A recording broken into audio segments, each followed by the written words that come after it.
জঙ্গলের মধ্যে একজন লোককে বিশাল বড় এক বাঘ পেছন থেকে তাড়া করলো। তখন সেই লোকটি প্রাণে বাঁচার জন্য তার সামনে থাকা একটা কূপের রশি ধরে কূপের মধ্যে ঝাঁপ দিল। লোকটি যখনই নিচের দিকে তাকালো, দেখতে পেল কূপের নিচে বিশাল বড় এক অজগর সাপ হা করে আছে তাকে খাওয়ার জন্য। এমন সময় সাদা রঙের একটা ইঁদুর আর কালো রঙের একটা ইঁদুর কূপের সেই রশিটাকে কুটকুট করে আস্তে আস্তে কেটে দিচ্ছে। যেই রশিটা ধরে সেই লোকটি ঝুলে আছে, হঠাৎ করে সেই লোকটি দেখতে পেল কূপের মধ্যে মধুর চাক।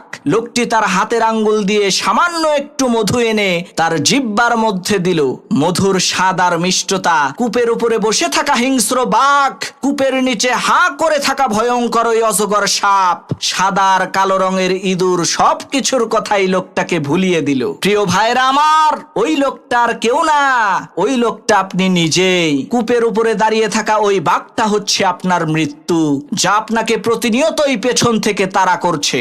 আর নিচে বসে থাকা ভয়ঙ্কর ওই অজগর সাপ হচ্ছে আপনার কবর, যেখানে অবশ্যই আপনাকে যেতে হবে। আর যেই রশিটা ধরে ঝুলে আছেন, সেই রশিটা হচ্ছে আপনার হায়াত। সাদা রঙের আর কালো রঙের যেই দুইটা ইঁদুর কুটকুট করে আপনার হায়াতের রশিকে কেটে দিচ্ছে, সেই দুইটা ইঁদুর হলো দিন আর রাত। আর এত বিপদে থাকার পরেও আপনি যেই মধুটুকু খাচ্ছেন, সেটা হচ্ছে দুনিয়া। এই মুহূর্তে যেখানে আপনি ডুবে আছেন।